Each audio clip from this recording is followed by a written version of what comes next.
we have Nicki Minaj up in Look this. at that. Yes. Hey, y'all. Hi. Now, before we went and broke for the show earlier today, you said you was going to go get you something to eat and write a rap. Yeah, she said, I just need to write this rap real quick. Wait a minute. You can just write a rap wherever, anywhere, anytime? Yes, because when I was a waitress, I had to force myself to do that. So I would be like on my feet for 12 hours a day and through the night. So when a rap or an idea would come to my mind, I would write it on my little waiter's pad. Yeah. So now I'm used to having to write or jot something down real quick. So my first 8 bars of that little rap, my managers sent it to me while I was in the car here, and I wrote the first 8 lines in the car, just really, really quickly in a few minutes. And now when we break here, I'm going to go upstairs and try to just add 8 more lines to it. Do you write it or do you put it like in a voice note? I do both, but this one, I actually typed it in my notes, but I do that as well. Like I'll record it in my voice note just because I want to sometimes remember my melody. Right. Yeah. Because we've all tried to remember something and then later we can never remember it. Exactly. Especially like a dream and you go, you Yeah. got to remember that. Yeah. Gone. That's Gone. so true. I do that now too. I write down my dreams. That's very true. Yeah.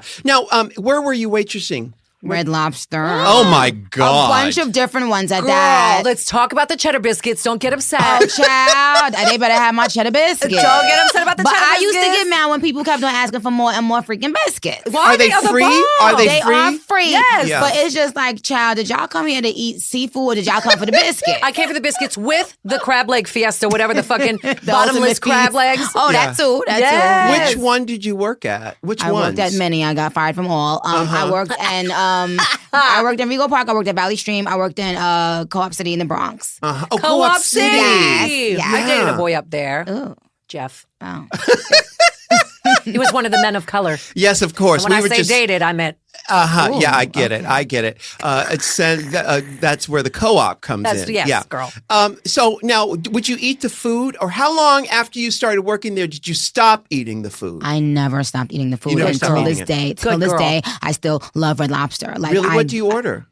Well, I'll get an ultimate feast, but you know what's my favorite she gets thing? the ultimate feast. Yeah, Yes, but Nikki. one of my favorite things is the Cajun chicken pasta. Okay. It's so good. Cajun chicken pasta. But you're at a pasta. seafood place. Why you getting Yeah, chicken? but because it's really seasoned well, but you can mix it. So you can put you can create your own 3. You can do Cajun chicken pasta. I love the fried shrimp and I love the shrimp scampi. So sometimes I'll do those 3 things. Their shrimp scampi's bomb. So good. I gotta go Really? so far for Red Lobster Yeah. because the closest one to me is Oxnard. Really? It's 805. Yeah. It's far. The one that was in my town, gone. Yeah. Well, years ago, I've been in years. George wanted to What's go. wrong with This is about you? 20, I don't know, She maybe bougie, 25 child. years Right? ago.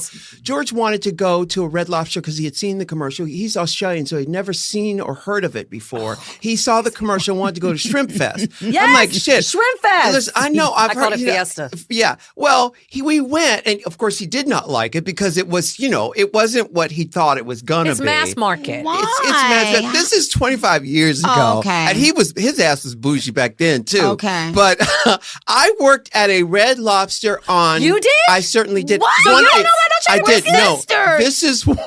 This is one of 2 real jobs I've ever How had. long did you last at Red Lobster? Probably a week. See? Bussing tables at a week. And this is in Atlanta. What was that? Shallowford Road? It was off of Shallowford Road in Atlanta. And I worked there for a week. Wow. It was hard. Bussing tables. Bussing tables. It's is- very was hard hard. work working there. Yeah. I don't think people realize that. And we do long hours. Yeah. Well, the hard part for being a waiter is very hard because you have to deal with the People, public. yes, and their attitudes. And if you got a little attitude too, child, then it is a problem. Yeah, because your attitude, And because their their attitude Yeah. equal. Explosion. Yep. And then, Cheddar when they, biscuits did, all and then when over. they didn't give me no tip, I would have more of an attitude and run out there and be cussing them out. And that's how I got fired. Wait a minute. Wait. So people would not give you a tip. Sometimes. Did you walk up to the table and be like, hey, my name is Nikki, I'm your server? I'd be like, hi, welcome to our last time. My name is Onika. And I would say like the Oh, drink you of said the your government name. Oh, yes, ma'am. And I would say the drink of the day, the fish of the day, blah, blah, blah. Put their coaster on the table. That's nice. Yeah, I would be nice. Yeah. And sometimes people would like force themselves to be mean to you just because they cheap ass didn't want to tip you. Oh. Yeah. True. So how did it come to be that you worked at all these different Red Lobsters? Is it why? See, we asked the important questions. Yes. But no, but I mean, if you worked at several of them, Didn't word get around? Well, I kept getting fired, and the thing is, okay, so when I actually snuck into working at the Rego Park location. I thought, well, maybe if I just lay low, they wouldn't remember that I was working in the Valley Stream. Maybe no one here will remember me.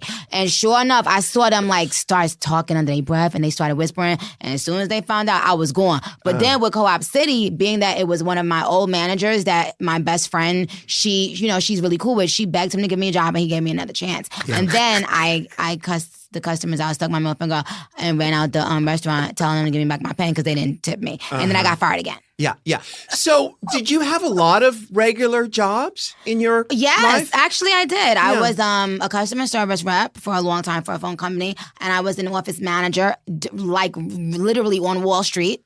What was the longest job you've had?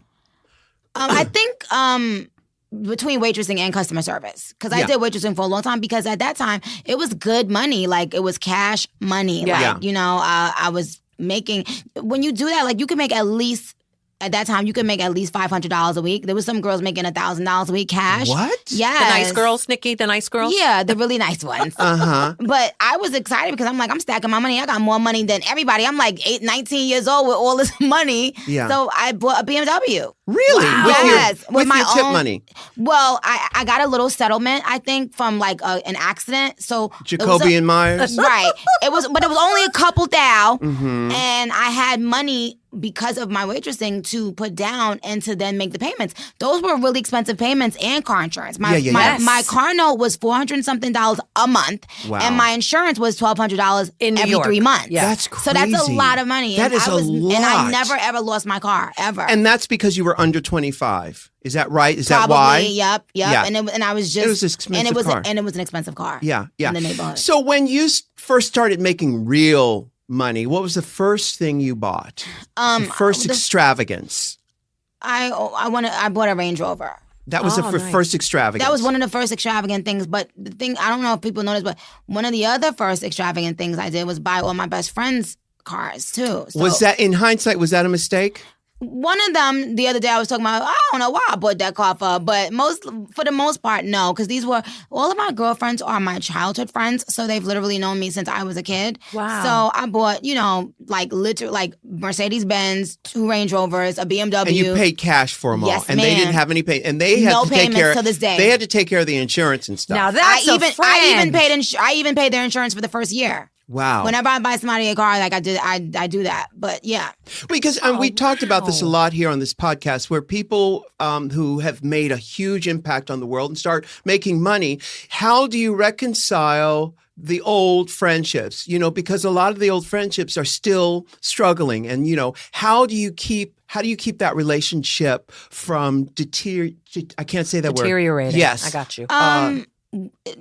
My friends have been in my life for so long that they're more like family. So we're the type of friends, like, we can, cuss each other out, but they know I love them to death. I'll always be there for them. So I don't really have an issue. But do they come asking for money?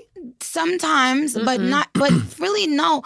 To be honest, I always offer my friends and my family money. Like, every time I go around, I'll have cash and just give everybody money, because I don't want people to have to ask me, because I think maybe they might feel bad to have to ask. Yeah. So for the most part, when I go around, like my hood, like in Queens, I just walk around with cash and give out money. But that's been for the last 10 years. I literally just said, though, this year I have to switch it up. Yeah. Because now I have to start planning for my family, my own family. Yeah. And I realized that sometimes people could start thinking that you're obligated to do it. So now I have to say no, learn how to say no, which was very difficult for me. I have to learn how to say no and not feel guilty. I used to always feel guilty, like I shouldn't have all this. Or but I worked my ass off. And so it's like, what the hell is wrong with me? But I went through a lot of guilt for a very long time. Now, when you first got famous and became so super successful, did you start going to therapy or anything like that to sort of deal with? I did. You wish you did. I wish I did. Never too late, baby. Yeah, I think maybe I will, because,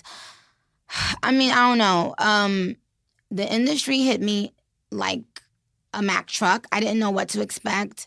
It was right at the beginning of social media and Twitter. So I was able to read all the negative things people would say. Oh no. And it scars you. Like, you're human. If no matter how much you say you don't care, it does take a toll on you. So I think it made me put up like this defense mechanism for my whole career, which looking back now, I wish I didn't take it on as much. Yeah. But so yeah, I never officially did therapy, but I would love to, and I may. Like, I think I did one session with this one man, and it was really good, but it was in New York, and when I came to LA, I just never followed up on it with anyone. But do you live out here in LA? Yeah, I live in LA. Mm-hmm. Yeah. I'm moving back though, I think this year. To New York. Yeah. Why don't finally. you live in both places?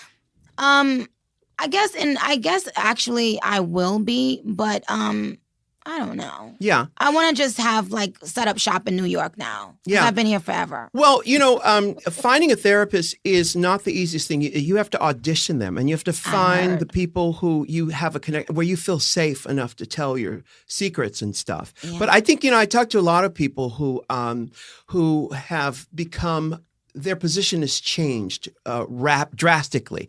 And then reconciling the old self with the new self it's a struggle. What was the byproduct of that struggle? Did you just call people up and cuss them out, or did you egg houses? Did you TP houses? What was the byproduct of that change? I was already from a very aggressive neighborhood. And then when I went to high school, I was able to tame that because I was going to school for theater. But when I came into business, I felt like I had to be that very hood girl all over again. Right. I think the byproduct was just making me. And plus I'm a rapper, so I was always around men. Yeah. It made me always feel like I have to, like, I guess I had a chip on my shoulder. I have to make sure that y'all don't think that y'all about to touch me or do it with me or da-da-da. Like, I always was very, very big on like not being sexually promiscuous, because I knew that once that would have happened, I would lose respect from these male rappers that I loved. Yeah. And so that was one of the things that I made my business not to do in this industry. Yeah. And that's why I can still get respect from them. But I think it just hardened me. It would make me like just be super aggressive. And then when I would look back, I'd be like, why did I just speak like that? Or why did I, just assume this person was, coming for the jugular? Or, you know what I'm saying? Right. I do. I could have been just more calm, but instead I was just like, oh, I'm back in Southside Jamaica, Queens, child. What you trying to do? Like, but what you're you also know? younger. Exactly. You know what I mean? I didn't know a lot. And it's not like a lot of people have parents in this industry. Like, their parents, like, I didn't have that. I learned everything myself, and there's no rule book on how to be a rapper. That's why I think that, there should be, for all young people in show business or reality, people get famous really fast, there should be some type of a therapy agency where you go and you train yourself, or they train you how to deal with these kinds of situations. Absolutely. Otherwise, you just have to do it on your own. Yeah. Because they happen all the time. It happens to all everybody. the time. Nobody So is. you said you're from South Jamaica, Queens? Yes. Is that a rough neighborhood? Yeah, it is. Like, I used to tell people, and this is the truth, any man in my neighborhood that I would see was either on crack or selling crack. Oh, that's Wow. hot. Yeah, that's like, and literally right on my corner. Like, I would walk, and when we were younger, we walked to the store by ourselves and Yeah. stuff. Yeah, sure. So it wasn't a big deal, but I'm just saying, like, there was no filter for what was happening in the neighborhood. It was just like, I remember like walking behind people and seeing their crack fall out their hands and them picking it up and like running along. Like, it was just so normal. Yeah. I've never done crack before. That actually surprises me. Well, For real, because Ru has done everything. I've done everything. Oh. But you know what? Back in the 70s, in the late 70s, I did do freebase some coke, which is the same thing, right? Isn't it the same thing? I think it's the Crack same cocaine, thing. Our producer's shaking his head like he different? know. You don't know no damn crack cocaine. You know the difference between cocaine and crack cocaine? They cook it differently. It's cooked differently. One is like the fast, cheap version, and the Right. other is the old-fashioned way. The way you do some cheese. If you biscuit. freebased it, and then what? Smoked it? Freebase is smoking it. No, Oh, so I think that it's is not. crack. It is crack. Isn't it? Yeah, It 'cause is. That's what it. Oh, put honey. it in a pipe and smoke it. Yeah. Oh, it is the devil's. But you heat it with the thing. Yeah, you heat Oh, it. then Yeah, that's you definitely- heat it with a pipe. Yeah, yeah. So how did you avoid getting involved with all that? Because my father was on drugs at that time, and my mother used to put it in our heads: don't ever do this, don't ever do that. In fact, and this is the truth, I didn't even know how to smoke weed until like a few years ago, because I wouldn't even touch a cigarette. Like, I had never gotten drunk. And one of the things I think, and people used to tell me, they was like, you need to get high, you need to get drunk. And now I realize why people used to say that to me, because I didn't have anything to calm me down. And I didn't know anything about going and get a pill or taking anything. So I just was like, I either was on my natural happy high or I was on my natural rage, like what? Da, da, da, you know? Yeah. But my mother, she wouldn't even curse around us. She, no cigarettes, no drinking, no nothing. So I just went on the forest side of, possibly. But then eventually being in the industry and being being older and living away from my mother, probably like in the last, I would say maybe 6-7 years, I started like actually drinking and you know what I'm saying? And now I can smoke or getting high or whatever. But it just didn't turn me on. It wasn't something that I ever wanted to do. That's great. Yeah. When's your birthday? December 8th. December 8th. Sagittarius. Yeah. Oh, so you're Vegetarius. She is. I'm a Vegetarius. She's a What's your sign? Vegetarius. Virgo, Scorpio. Scorpio, yes. Oh, I can actually get along really well with Sagittarius. So do I. Vegetarians. Two of my best friends are Scorpios. Yeah, no. A male and a female. Yeah, Scorpios, Vegetarius, and Virgos. They go. We're not get along matches, real. but yeah. We're not matches? What do you mean we're not matches? Well, the trifecta is Scorpio. Sorry, I'm putting myself. Virgo, Taurus, and Capricorn. So there's, the earth signs. I get along with Capricorn. I don't get along with Taurus, though. Really? No. Not male. Taurus. Male Tauruses are the worst thing on the planet. The worst. Yeah, Really? Yeah. Yeah. Very jealous and Pig-headed, abusive. stubborn. Yeah, yes. So now, Anika. Anika, I love that name. Thank you. Did you always know how to rap? I know that you went to the School of Performing Arts. In which one? The Fame School, LaGuardia? Not Fame School. Laguardia. Yep. Yeah. You went LaGuardia. Yep, right by Juilliard. Yeah. So I used to have to pass by Juilliard every day.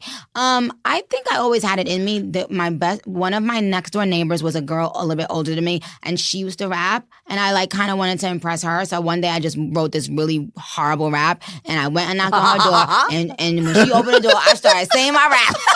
And it was so dumb. It was cookies, the name chocolate chip is the flavor. Suck up my styles like a cherry lifesaver. And I really thought I was doing something. Oh, you were? Actually, that's not bad. I like it. What does that even mean? To suck up my style like a cherry lifesaver? Like, it was so dumb. And I was so embarrassed for years and years after. But it was a whole rap that I did. Did you grow up loving rap? Who were your favorite rappers growing up? I loved Salt and Pepper, and they were from Queens. Yep. So at that time, it was just like, oh my God, I just loved the fashion and their boldness and all that good stuff when I was a kid, and I was in that LL Cool J Around the Way girl and seeing the girls with the bamboo earrings, and he's from Queens too. Yes. So that's around the time when I was falling in love with hip hop, Slick Rick. That era. Yeah. Oh my goodness. We've got Nicki Minaj here. We're going to take a quick break. We'll be right back after this. I love me some Squarespace, child. They be making them websites. They do. They make great websites, and it's easy to do. Yes. You would dropping and dragging, they platforms and all that stuff. Hey, you guys out there should get you a website. You should, because when you're ready to purchase, you can get 10% off with the offer code RU. That's squarespace.com, offer code RU. Wait, what's the Slick Rick album? Adventures in what? Adventures in, I got it right here. Hold on. Yeah, because everybody talks about Slick Rick, but I don't know anything about Slick Rick. Remember that song? Yeah, it was one of The those Great days, Adventures. not long Yes. ago. Yeah. He's a good story telling rapper. Great And at that Adventures, Slick time, Rick. and also he was almost like a fashion icon too. Yeah. He was With his eye fly, patch? Yeah. Well, Yeah. what makes... He was with Dougie Fresh. Yeah. Oh, I know that. I know that about Dougie Fresh. 6 minutes, Dougie Fresh. That one, Lottie Dottie. Yeah. So what makes a good rapper? Because you are really fantastic. You have your own rhythm. You've created your own vernacular and style cadence. and Yeah. cadence. It's so beautiful. I love it. Thank you. What do you think makes a good rapper? A good rapper to me,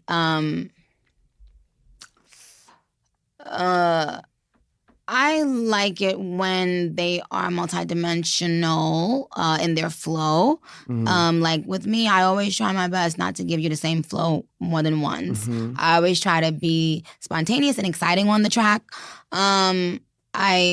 I believe that a good little humor is always good. I think a dope rapper should be able to be versatile. You should be able to, spit a song that'll make people cry, or spit a song that'll make people turn up. Yeah. I think, and in this day and age, I think it's important, especially for females, to know that to have the confidence enough to write their raps. Like I always thought. In the beginning of my career, my whole thing was no man's ever gonna write my rap, because I had heard that was like the norm, and I thought I was smart, and I was like, well, what can you write that I can't write? You know what I'm saying? Like that was my whole vibe coming into it. So I think, whenever you pen your own thoughts, that's all to me. I love that because then I'm not only just falling in love with the words, I'm falling in love with the person and the way their mind works. Yes. So all of those great things. And of course, I mean, in this day and age, you gotta know how to make a song because like you can come in and spit hard and spit like I used to spit on other people's records all the time, but you also have to know how to go in that studio and create on your own at some point. That is what shows the maturity then of the artist. And what made you? When did you realize that you could sing? Did you always sing? Well, I don't sing. Let's be clear. You but sing. You sing. I can hum a tune, but I will say I always loved singing because my mother used to always play Diana Ross and stuff in the house, and she would play Babyface. So I would always hear my mother singing around the house, and that's how we would like play with each other and engage. She would always make me sing and stuff. And then I just started doing like hooks and choruses for people around my way when they would go to the studio, and that's how I got into the singing part. Yeah. What Diana Ross songs? I know we're almost out of don't time. get her What started Diana on Ross that. songs? My baby. Oh, the Supremes and stuff. Oh yeah, the Supremes era. And because my mother has a little tiny voice at that time, and she swore she was sounding like Diana Ross, but she never did. And like it was so. Oh, Mom. You resemble Shaka Khan. People say Everyone says that. Yeah. Everyone says that. Have you worked with her? Never, but I love her, and it's a compliment when people say that because I mean she's beautiful. She's gorgeous, yeah. Now, does your mother live out here or in New York? In New York. Yeah. Everybody all of my family lives in New York. That's stayed why. there. Yeah, that's why I want to go back now. Yeah, because not to be crude or anything, but you have a lot of money. You don't have to say anything. You don't just have to don't say have to be in anything. Southside Jamaica, but you have a Queens. lot of money, and so I'm just always curious about how are people able to negotiate the crew back home and the family members. We talked about this earlier, and your own life that you have worked hard and deserved and you have earned. There must be a weird way to negotiate that. I know it's hard to speak on because you don't want to hurt nobody's feelings. I don't know. It's weird because I think my Nicki Minaj persona is more of like flashy and stuff, and I don't know, but I think my real self is so much more down to earth. So I don't notice. I don't know. I just feel very regular. Yeah. Like, I feel you. I feel you. Well, you have so much more. You've given us so much, and you have so much more to give. Thank you. I'm so excited about where Nicki Minaj is going and you. everything that Nicki Minaj does. It's And just you are fabulous. a badass. Don't ever forget it. Thank you. There are not many rappers that can spit the way you spit, do a pop song the way you do, do movies like you do. Don't ever forget Thank you. who Nicki motherfucking Minaj is. Thank you, For real. Michelle Minaj. Exactly. But I want to thank you guys for having me because RuPaul, like, obviously, I know you know that you're an icon, but I'm talking about, like, when I say I have been mesmerized I'm talking like your whole career, my whole career that I can remember, and always watching the Drag Race show. And it just brought so much fun to my life and excitement for so many years. And I just want you to know that, like, it's my pleasure to be here with you guys, honestly. Thank you so much. so happy you're Thank here. you. Well, we're going to get you back out on that judges panel. We're going to go to a break right now. So we will talk to you in just a few minutes. With us, All fools. right. Yes, with us. Thank you, Thank Nicki you, Minaj. Nicki Minaj.